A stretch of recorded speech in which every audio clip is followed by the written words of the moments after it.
Hey, what's up, everybody? Video 44 coming at you with another video. All right, so today after the Lakers' first preseason game, yesterday we played Minnesota Timberwolves in Palm Desert. I didn't get that right any of the times I said it. I said Palm Springs, said Pittsburgh. It was Palm Desert. I'm not sure what the difference between Palm Springs and Palm Desert is, but it is a difference, and that's where we were at. And that's where we will be tomorrow as well. It's 6:30. If this person doesn't hit me with his van, I'll be able to watch the game. And it's one of the situations where I thought the team played pretty solid based on the limitations of size that we had. A lot of our bigs are out. Christian Wood. Who else was out of this game? Koloko, of course. Vanderbilt. So a lot of what we had going on in terms of small ball was just down there by default. I think we ran Rui Hachimura at the 5, from what I understand. I didn't really pay much attention to the size disadvantage as much as I paid attention to the pairings of players that were playing and how they looked with one another. That's kind of the lens I was looking at. I think a lot of people, in talking about this game, were pointing out the size discrepancies and some of the issues that we had, 4-guard lineups, that kind of thing. I wasn't really paying attention to that, to be honest with you. On one hand, I'd say I'm a little rusty, just in general. We ain't had basketball to analyze in a while. But on the other hand, I just say, I just understood inherently the limitations the roster had based on the fact that we just really didn't have a whole lot of size to work with. We really didn't. Our options were kind of bleak. And so I think as the team continues to grow in health, we will lessen the likelihood that we'll be forced to go small. And so that's kind of what it was. It was almost like that was built into my lens, so I didn't even mention it. Another thing that I think I see differently than most people who discuss the game was my point of view on Dalton Knecht. He didn't really stand out to me. I think it was 7 of 13. He scored a lot. He dunked the ball.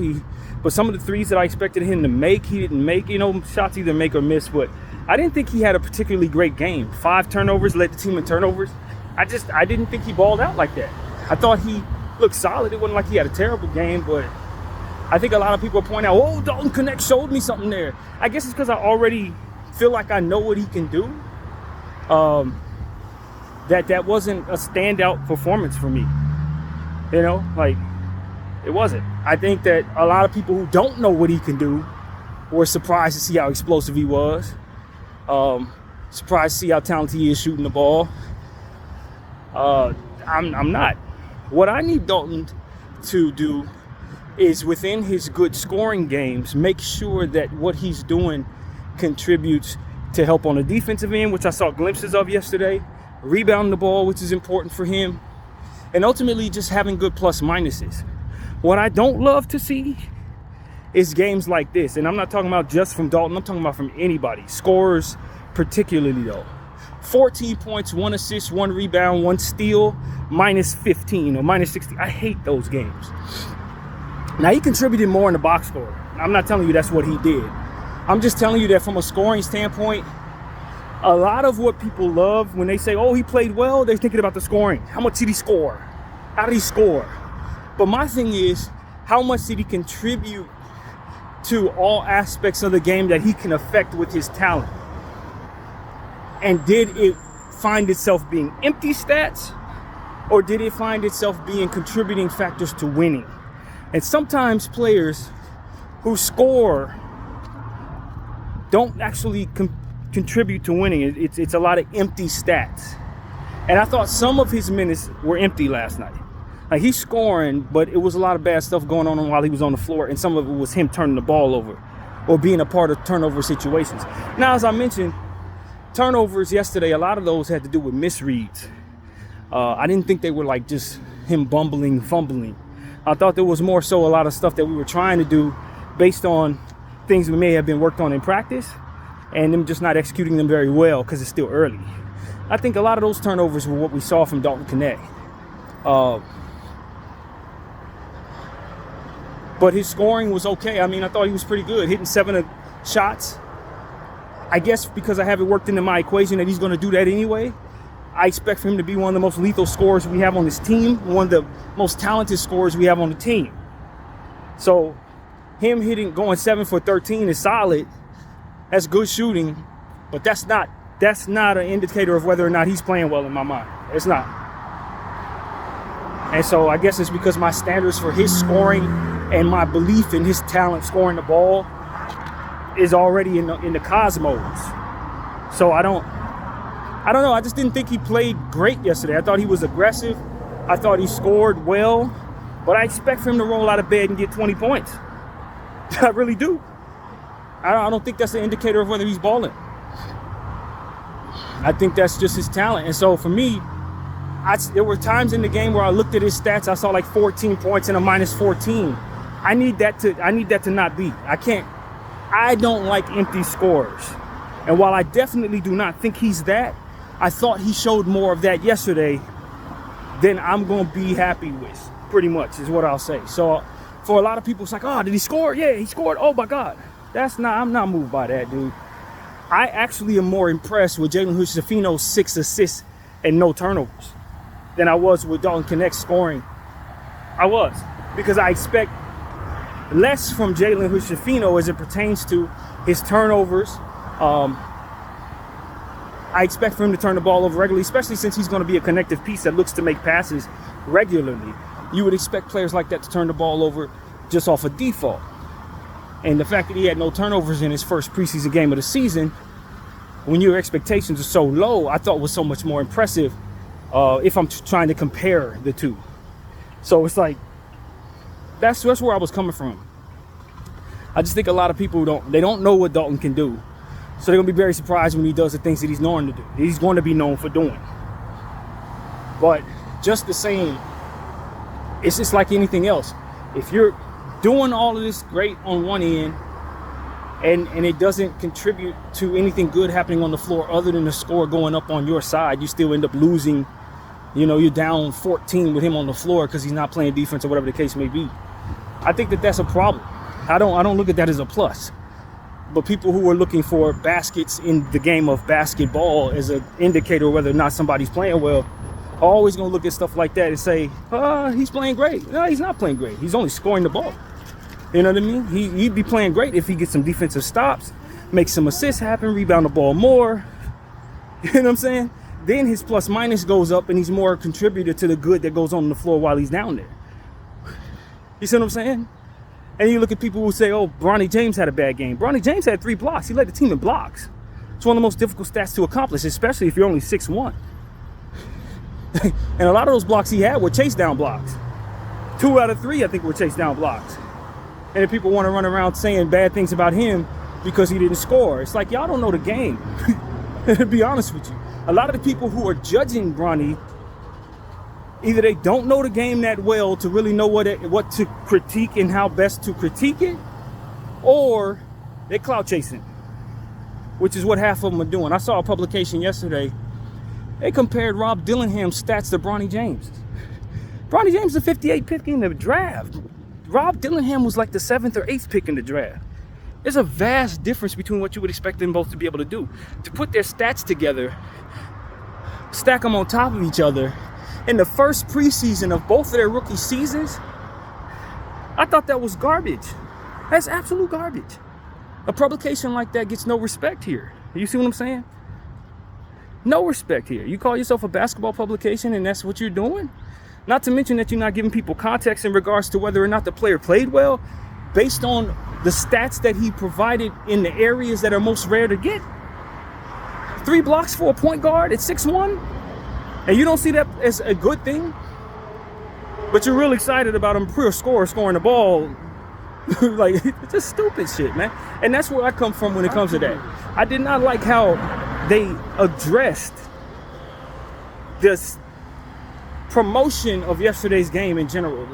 I found myself very distant from the media when I go to look and see how they were covering this game.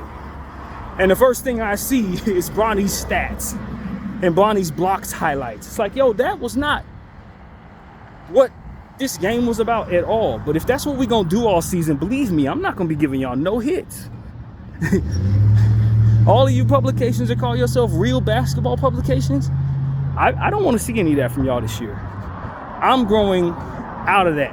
I'm not going to be moved by that. I'm not going to be used by that.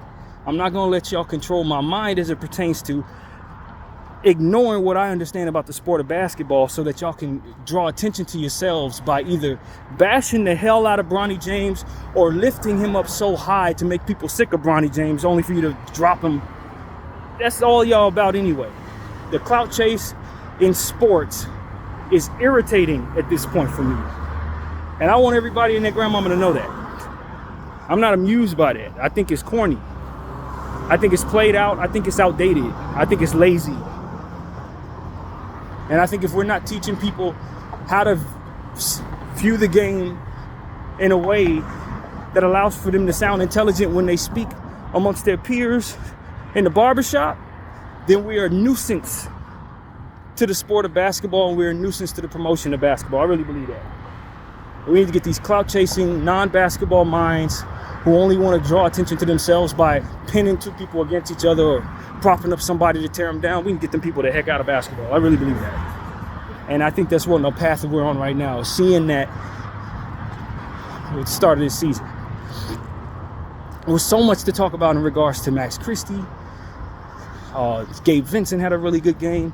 Jalen Hood-Schifino had a really good game. A bunch of dudes on the Minnesota Timberwolves balled out. And the first thing I see is Bronny James had a bad game, but he had 3 blocks. That's the most disingenuous coverage of the game possible in my mind. It's just, all of that is wrong. All of that is backwards. All of it.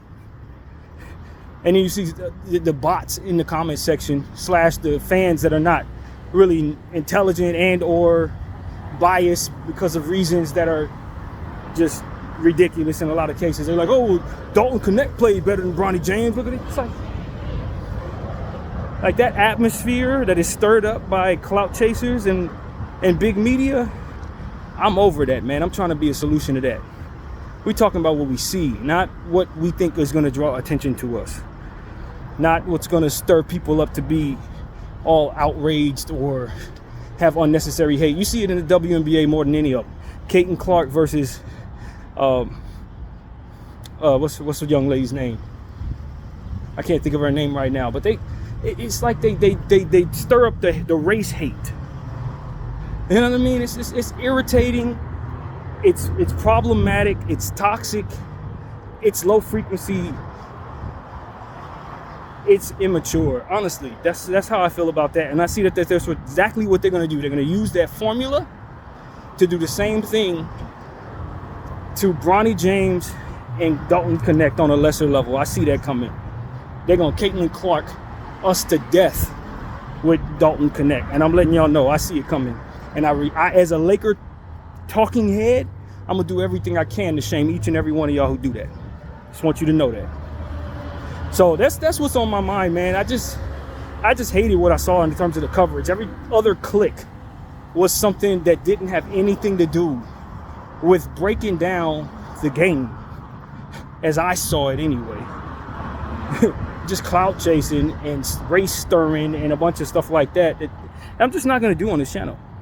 I'm not going to do it. I tell you exactly what I see.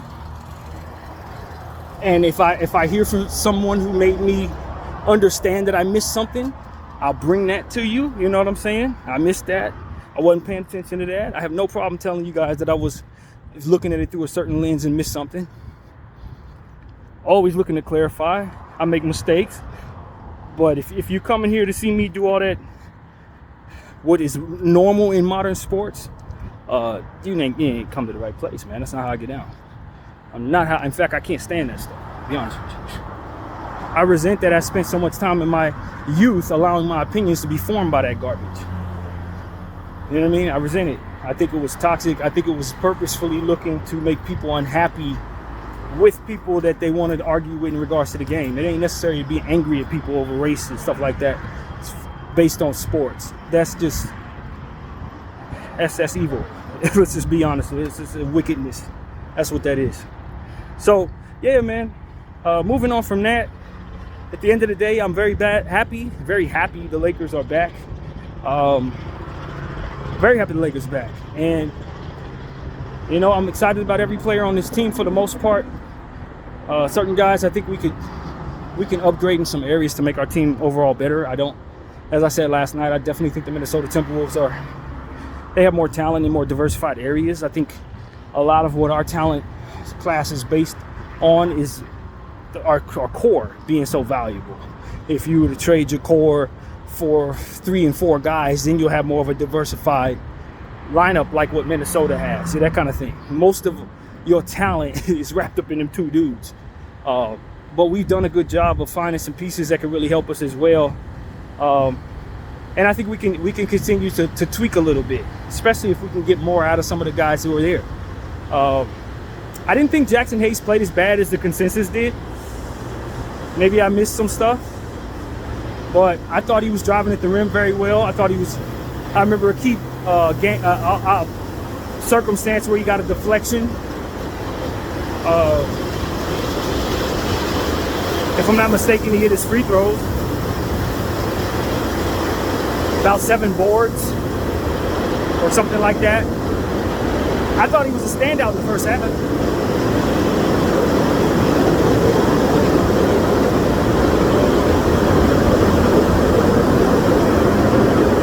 But I think a lot of people saw it differently than I did. I saw some people that were angry. They didn't really like Jackson Hayes' minutes. They didn't really like that he was on the floor. But I look at his stats, and his stats look good. I looked at what I saw, that he passed the eye test to me. I thought that was a pretty good Jackson Hayes preseason. For him to start his season, I thought he was very active in the areas that you need your big man to be active. Defensively, rebounding, driving at the rim, and being big. I thought he did all those things. So I don't know. I saw it differently. I thought Jackson Hayes played well personally. So like a lot of what the consensus is in regards to this game, I just had a different way of looking at it. I don't know. Rarely do I find myself being so far away from the consensus on a lot of things. Guys that y'all thought played great, I didn't think played that great. Guys that you thought stood out, I didn't really think they stood out that much. And that's just how I was seeing the game, man. But one thing we all agree on is that Max Christie was probably the best Laker on the floor yesterday. We can all agree on that. His athleticism defensively, I thought, was really, really key. Flying around, blocking shots, rebounding, fighting around screens. He got tripped up a little bit here and there in them situations. But I thought his energy was great. His speed was great. His balance, as usual, was fantastic. And I just thought he looked like he's ready for the role, man. It's going to be, like I said, I expect him to struggle some based on the fact that Darvin didn't use him a lot last year. And that was a real key year for him to develop. But it looked like he put in a lot of work. He was listening to his coaches. And he looked like he's ready to apply all of that to this season. So I'm very, very encouraged by what I saw from Max Christie. I think I feel a lot better about him now after watching that game than I did beforehand. He just looked really good out there. And, hopefully we have a very good preseason with him and continue to see him keep his energy high and not pick up any knick-knack injuries. Because as long as he stays as healthy as he looked and as fresh as he looked out there, he can make us a different team. He really can. So I was very happy with Max Christie. I think everybody was. And the explosiveness and the strength is what ultimately stood out for me with him. Explosiveness, getting off the floor quickly. He's just really been taking care of himself, and you can tell that he's been very intentional on doing that. So his upside is pretty damn high, man. I think he's going to be a very good player. I don't know if he has all-star upside. Depends on how things go in a lot of different ways. He does have some limitations, particularly dribbling the ball in ISO situations. I don't think that's a strength of his.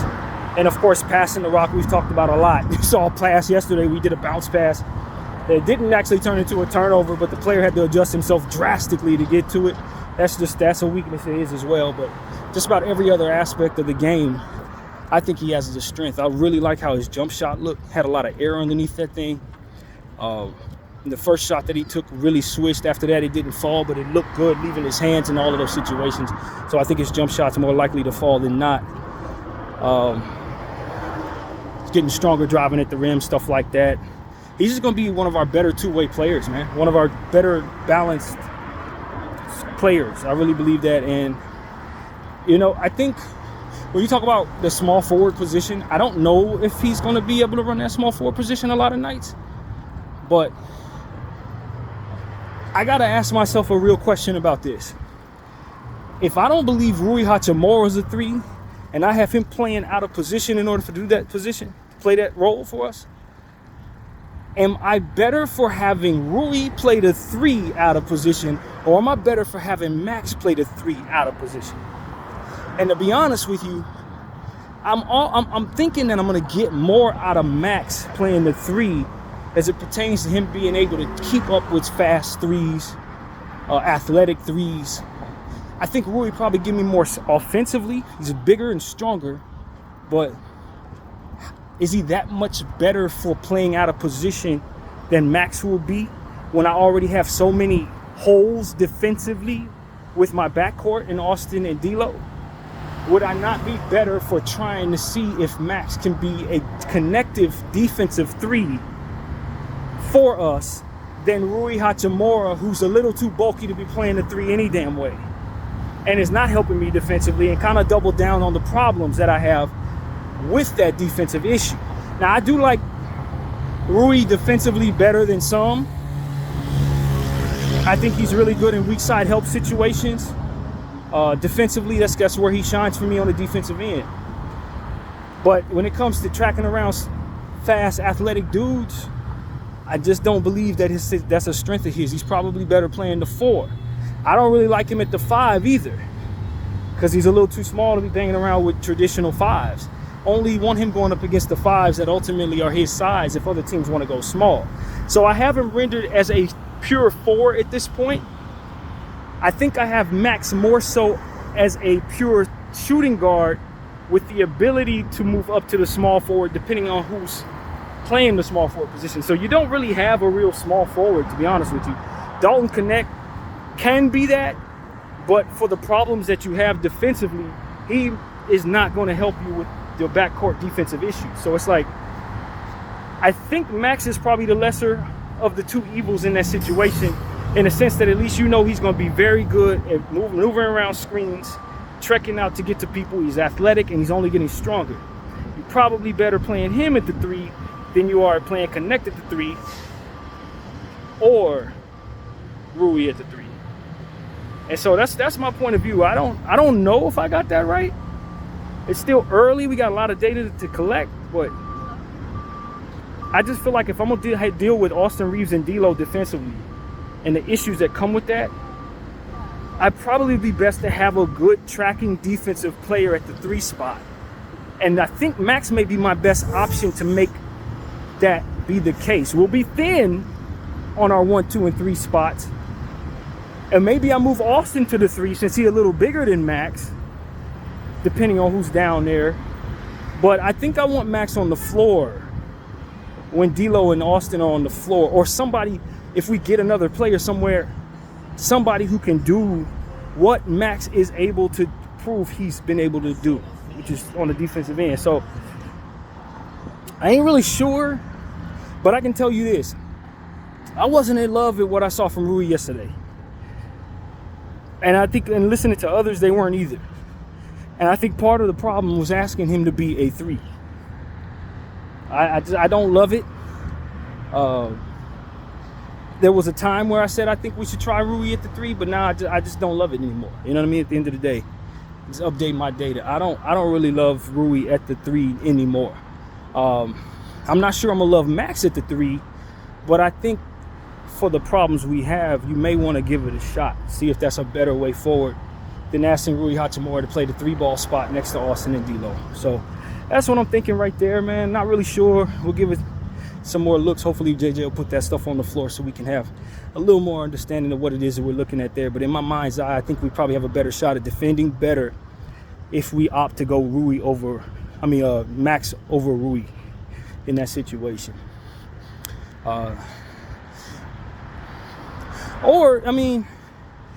The truth of the matter is, for me, I just still feel just as poor about our defense with Austin and D'Lo as our backcourt. I still, yesterday showed me more of what I expected, which is that we can't guard a parked car with those two. And it makes it so you have to try to find a good defensive 3. It makes it so that you can't put Dalton Knecht in that starting lineup because he's not very good defensively. It makes it so that a lot of different things have to be adjusted so that those two can stand in that backcourt. I just don't want them in the backcourt together. I don't doubt that both of them deserve to start in this league. But if that's what you're opting to do, it's going to be your performance that suffers. That's what it really comes down to. It's your performance that suffers. So it's like, yes, fellas, we both agree. We all agree that you should be starting in this league. But for the specifics of the problems of our roster, one of y'all be best coming off the bench. That's what I think, man. So I don't know if JJ Redick sees it that way. I don't know if he wants to step on toes in that regard, especially this early.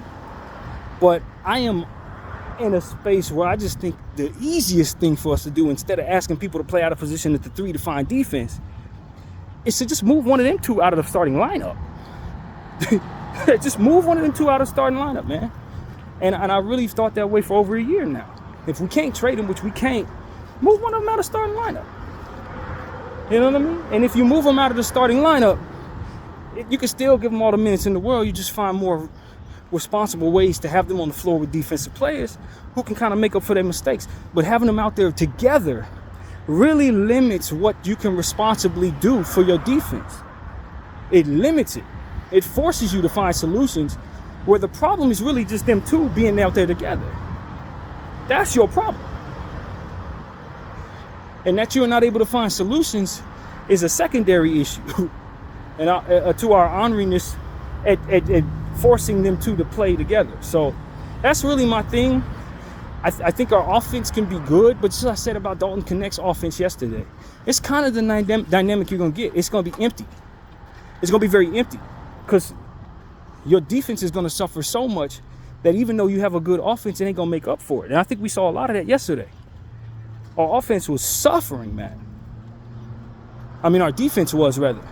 While we were getting the scoring going, but everybody on the floor was like a minus 15. And the other team was super hot, and we couldn't get a single stop. I think that you find solutions to that by just putting a good mixture of defense and offense on the floor and letting whatever suffers you for doing that be what the lesser evil is. I really believe that. Yeah, you can put together your 5 best players, but if they have such gaping holes down there to where you can put up 25 points, but you're giving up 30, you're not winning. You're going to lose. And I think that's the dynamic the Lakers have right now. So far be it from me to say I'm a basketball genius, anything like that. But we're going on year 3 of this backcourt. And I just think I understand what it can do. It's empty offensive scoring numbers is what you're signing up for. Them having 15 points, but you being a minus 15 with everybody on the floor. You know, and that is unacceptable. I tell you what taught me to look at the game this way was NBA 2K. NBA 2K taught me how not to have so much respect for example, Dalton's scoring performance yesterday.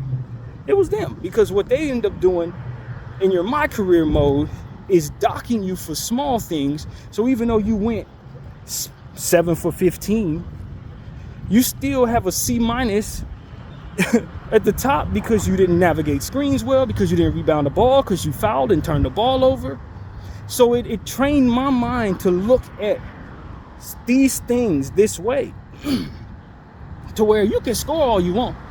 I remember a time my player had like 35 points, only missed like 6 shots, but I was a D+ because I kept fouling and because I kept turning the ball over, and because I wasn't navigating screens well, and because I didn't have any other stats but scoring. You understand what I'm saying? I didn't really have any assists because I was hogging the ball. It was like I was playing poorly, but I had all the points. And then people say plus minus is a flawed stat. It is if you want to force those scoring numbers to mean so much more than they actually do. Then you'll have a situation where in a different setting, you have like 9 points, but you got 2 steals, 2 blocks, 6 assists, 7 rebounds, no turnovers, 1 foul, and you're A+. You understand what I'm saying? And it's like that trains your mind to understand what true basketball production is all about. That doesn't mean that that player that only has a couple points is going to win the game, but it does mean that less mistakes are made and more production is made, so that your team has a more likelihood of having their possessions matter from possession to possession. You give yourself more likely chances of being successful just off of the strength of players playing well. Now, you can't win a game where the other team is hot as hell if all you got is a bunch of 9 points, 2 rebounds, 2 assists, 2 steals, no foul guys. You're not going to win because you're not going to score enough points.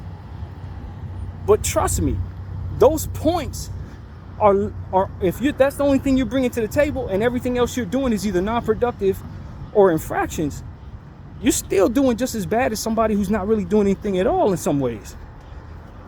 You put up all the points, that doesn't mean much of anything because you're still down by a lot because the rest of that production that needs to be accounted for is not found. So, yeah, for me, it's like, okay, that trained my mind to kind of look at certain performances. I'm going to be more appreciative of Jalen Hood-Schifino's 6 points, 6 assists, 2 steals, whatever it was, no turnovers, because I know for a fact that in that 2K world, based on overall production and plus minus, he had a better game. He had a better game because he cut down on his infractions. Assists matter even more than scoring your own points because you got other people involved and they potentially count for more production based on the idea that you're helping yourself and others. You know what I mean? So the continuity of the basketball floor is more defined than you just jacking up shots and happen to make all of them while everybody else is standing around watching you do it. You're not contributing to ultimately the betterment of everyone on the floor. You're just carrying everybody because you can score. So it's like, this is what I want people to understand. It's always in my head as I'm watching these games and tracking these stats. I want y'all to know that. So if you see me ignore Dalton Knecht with 17 points, I'm looking at his plus minus and I'm looking at the other stats and I may not see what I'm looking for to believe that he's actually an A+. For what I see, he's probably like a B- or C+. And everybody else saying, well, he scored a bunch of baskets. Yeah, that's cool. That's good. But did he do everything else that ultimately would have gave him that good score that ultimately allowed for each possession he was a part of to be more likely to succeed on both sides of the floor? And the answer is no, and more than not. Then them scoring numbers ain't doing nothing for him. And I hate to single Dalton out because he really didn't have no game like that. He had, 7 rebounds, a couple blocks. Like, he didn't have that kind of game. But at a point when I was looking at the stat sheet, he had like 14 points and a minus 15 or something like that. And I just, looked at it from that standpoint from there and on. But truth be told, Dalton Dilly did play pretty good. And his scoring is needed. You know what I mean? So it's not like he had a bad game. I just thought people were propping him up like he was playing so much better than other people they weren't giving credit to. And I didn't agree. I didn't see it that way. But I'm the first person to tell y'all that Dalton Knecht is going to be one of our best scorers. I'm telling y'all right now that I think he could be one of the Rookie of the Year candidates. I still believe that very strongly. I think his usage could potentially be high if we can figure out how to responsibly keep him on the floor so that the holes that are on the floor while he's out there don't make it so that his stats are empty. A lot of that has to do with the coaching staff's choices. If I'm going to put him down there with non-defensive players and a bunch of scorers who are going to do the same thing he do, you keep him down there with Rui, you know what I'm saying? You ain't going to get the best out of him because by default, people not making up for the stuff that he doesn't do puts him in a position to have what he does be empty. You see, and that's a big part of it, massive part of it.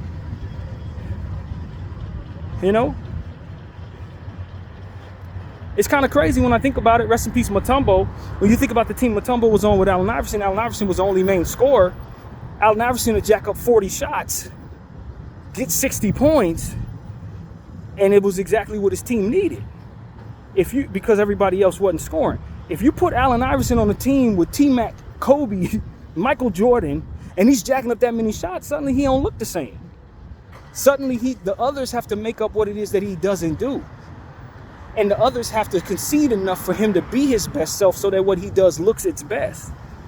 Rather than him just taking shots away from talented scorers as well. You see what I'm saying? So it's like a lot of that has to do with what rotations of players on the floor with. He may not be doing nothing wrong. He does everything he's given us. You know what I'm saying? But if you got him on the floor with a bunch of people that can't help him in areas that he doesn't provide, then by default, his stats are going to be empty. And I think that was also part of what it was. Didn't really have him down there with guys that can make up for what he didn't do, and guys down there that he didn't have to try to force himself to do things they need him to do in order to make up for them.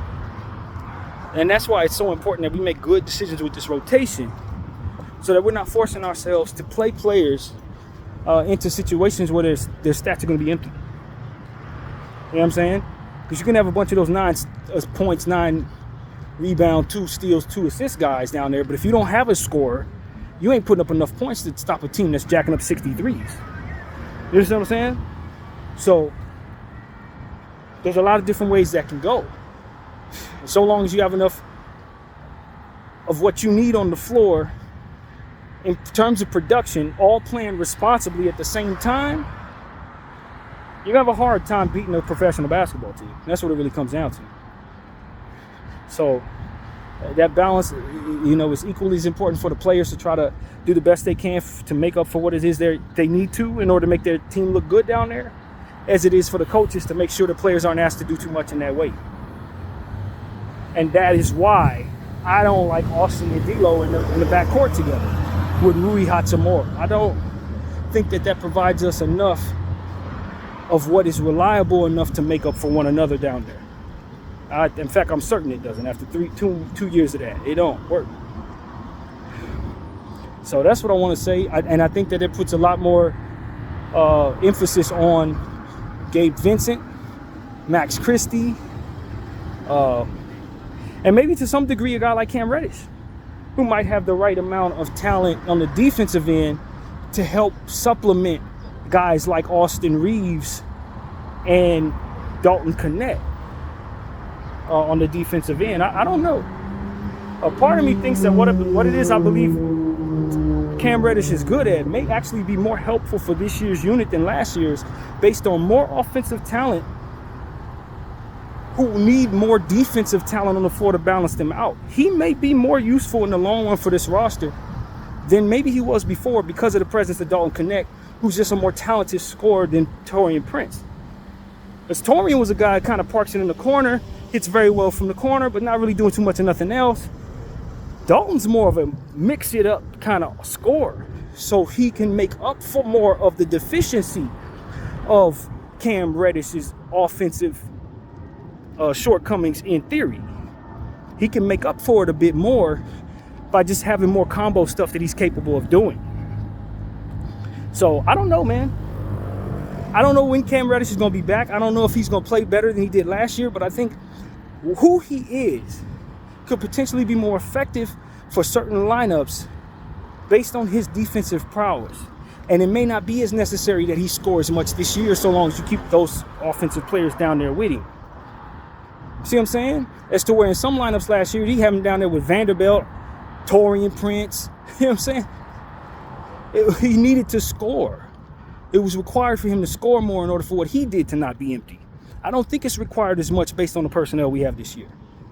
Especially if Max is going to be included as a two-way guy, if Vincent's going to be included as a two-way guy, he may not have to make up more for more like he was at forced to last year. So I don't know. I think Cam Reddish might actually low-key make more sense this year than he did last year. And I'm looking forward to seeing if he can come back healthy and kind of give us some of the better stuff that he gave us when he was playing well last year. It shouldn't be as important that he hit corner three-point shots, because you have more mix-it-up offensive guys and more ball player movement in your plays. You know what I mean? And Vanderbilt, I wonder if the same could be applied to him. And that's why I think Dalton Knecht is such an important piece for us. It's exactly why I think Dalton Knecht is an important piece for the Lakers. Because he's going to take pressure off of the non-offensive players, you know what I mean, more so than maybe Taurean Prince was able to, by being more of a mix-it-up scorer and more capable of scoring the ball. So these are things that I'm wondering about, man. I'm curious about this. I don't know if I'm right. I could be wrong. But there's a lot to like about the idea of a player like Dalton Knecht coupled with Max Christie, and then having more of your defensive-minded players on the floor, and Austin Reeves included as well, it could kind of make it so that your defensive players aren't expected to do so much on the offensive end. That's what I think. Maybe it ain't incumbent upon us to force feed AD scoring the ball in order to get the scoring going like it was in the previous years. If AD wasn't scoring enough, we weren't able to score enough. Now, there is an ingredient that I think this team could be benefiting from if we're able to acquire it. And that is a ball handling, playmaking / scoring 4 off of the bench. A Julius Randle light type of player. Somebody who can, with size, at the 4 spot, get into the teeth of the defense and make it so that we're not shooting so many jumpers without Braun on the floor. Because Rui's a jump shooter. Our bigs don't really do that. Our centers, they're not going to do that. And I think that's the ingredient that I think is missing right now. And I was looking at that first quarter and seeing what we had down there. We were just rendered to the jump shot a lot. And I know Braun's going to take away from that. He's going to make it so that we do drive at the rim a bit more. But our guards are basically under athletic layup merchants, if I'm being honest. Jalen Hood-Schifino, what's his name?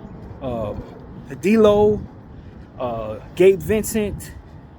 They're layup guys. They're not jumping over anybody. They would prefer to probably take a mid-range jump shot than to throw their body around at the rim. Austin Reeves can do it, and he got to the line 10 times yesterday. But I think it was incumbent upon him to do it because we didn't have that piece that I'm referring to. You see what I'm saying? You need somebody to get into that paint so that you're not rendered a jump shooting team with hands in your face. So I think preferably that player is bigger, and that's why I think it should be a 4. But I would like a driving, athletic, energy 4 who's not deficient shooting the ball, who's not deficient defensively either, but somebody who's just going to continue to drive at the rim repeatedly, a Miles Bridges type of piece. Somebody like that. Somebody who's just going to put a lot of pressure on the rim with the ball in their hands so that they can draw some of that defense away from those shooters and give us that dynamic that allows those shooters to have more space. That's the piece that's missing right now. We got to find that. We don't have that in Traore necessarily. He's more of an energy big, pogo stick type of dude. Not overly defensive. He'll get better defensively, but he's not overly defensive. You need that athlete, man. You need that athlete at the 4 spot. So I'm wondering if the Lakers are going to find a way to get that piece. If they see what I see down there, I think that's what's missing right now. You need that get into the teeth of the defense big guy that can just continue to take pressure off of those shooters on the offensive end. Somebody who can give them a breather by constantly getting to the line. You need that piece. Russell Westbrook did that for us, but he created so many other problems, and he was a point guard, so that obviously ain't what I'm talking about. But somebody who's going to continue to drive. Give him the ball, first step, gone, to the rim, dunk, hard. That's the piece. That's the piece, man. You get the Lakers that piece without losing anything, and I think it changes the dynamic of all of our lineups completely. And it takes a lot of pressure off of Braun for having to be that piece all the damn time. Because he's really the only one that can do it. He's really the only one. So next year in the draft, regardless of what pick we have, I'm going to draft the first thing that looks like that to me. I don't care if he's a second-round guy. I'm going to find that piece, and I'm putting him on my team, man. I'm putting that piece on my team. And if I can get him from somewhere, I'm getting him. It's funny because I was watching the Josh Minott kid, and that's what gave me the idea that that's the piece that's missing. I wish we would have picked him up 2 years ago when he was dirt cheap. Because that's exactly what he was doing yesterday, driving at the rim, dunking the ball, Terrence Shannon, that type of piece. That's exactly what I'm talking about. That's what's missing. A big 6'10 guy, 6'9 guy, 220 pounds athlete, dunking the ball at the 4 spot. Blake Griffin, Zion Williamson, like something like that. Give me something like that, Rob Pelinka. Find me one of those dudes. So that's the piece that's missing right now. That's what I see there. I think you could be so much better for having that type of talent, especially with the jump shooters that we have in place. Yeah, Rui's just not the answer in that way. He's not that guy. It would be great if he was that guy, if he had a little more of that in him, because he is a strong forward power guy, but he's more of a jump shooter, more of a mid-range guy. I like that piece too. I want that piece on my team. I just see a need for this other piece too.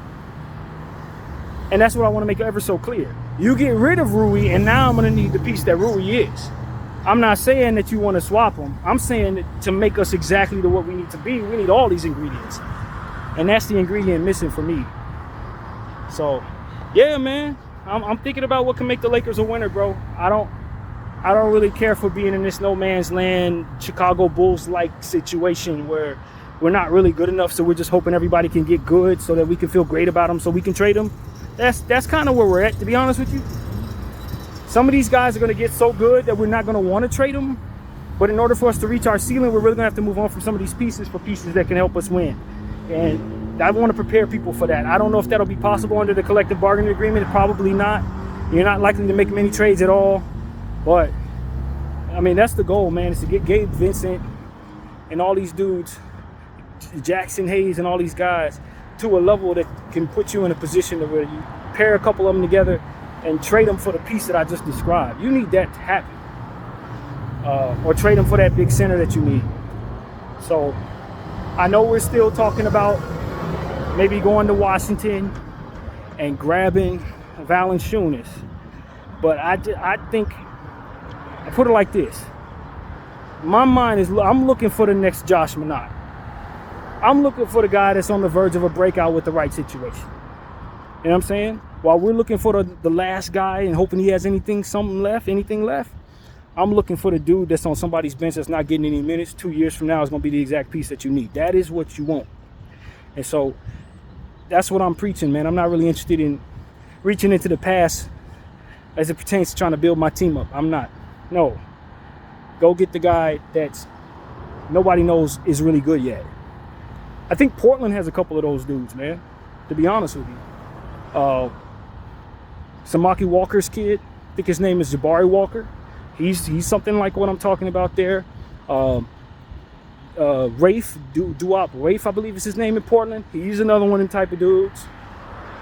I think I may have also described Jeremy Grant in a way, to be honest with you. I know some people may have already thought that. But Jeremy Grant, for me, I just wonder if he can stay healthy. If I'm asking a guy to drive at the rim and be a dunker and explosive player, they can't be fragile. You feel me? And I have my issues with Jeremy Grant at this stage in his early 30s being that player that I described. He may have been that player 3 years ago when he played for the Nuggets, but I don't think he's going to be that player now. You know, early Aaron Gordon also fits the bill of kind of what I'm talking about, explosive four. You know, that type of player, man. You need something like that on this team without losing anything that you already have. So, yeah, man. I don't know who that is. I don't know who has a guy like that on their bench that ain't getting no minutes and nobody actually think is any good. But you got to find that dude so you can get him dirt cheap. So, yeah, man, that's what I see there. I'm very glad we had a game yesterday, so it kind of gave me an understanding of what it is I would want. You don't get this type of vision without actually seeing the team yesterday. So that's what I will say. The data really helps. Health is everything. You could lose something and it changes everything we're talking about here. A guy goes down, key guy, all of a sudden you need to find stuff. So it's like, you know, this is just based on where we're at right now, based on our health. And so on and so forth. So, yeah, man, hopefully we're a bigger team than we look like yesterday just in general, because you do have some missing bigs right now. Several missing bigs. So you're relying on some guys like Kelly who you're not going to be relying on in the future. You know what I mean? Once you get your Koloko piece, the Wood piece, Vanderbilt, they're going to provide a significant amount of height that you just don't have right now. Obviously, Bron and AD weren't on the floor, so I don't expect us to be small like that. We're not that small of a team. We just had all our small stuff available to us. That's really what it came down to. We're not that small. You know, just the same. It's like our bigs are underproven guys. So in the presence of saying we need size, we're not really sure that the guys that we have can really play that role reliably. You don't know. Jackson Hayes, Castleton, Christian Wood, Traore, Koloko. You don't know if these guys can really play. You don't know. And so in a perfect world, you package them all together for that one guy that you know can play. That's not how it really works, of course, but that would be what it would be in a perfect world, because that's kind of what it is. Just find that reliable piece that you can keep at that center position, so that you know if when AD sits down or if he has to load manage, you still got a legitimate center in place that can play the game at a high enough level to keep your team not from being bad. So, yeah, man, that's really where my head is, y'all. Of course, like I said, there will be more conversations to be had. But we ain't clout chasing over here, bro. I don't give a damn about the conversations that pin people against each other on our team or lift up some guys because they're somebody else's kid. I don't care about none of that, I promise you. You ain't never gonna hear me doing that.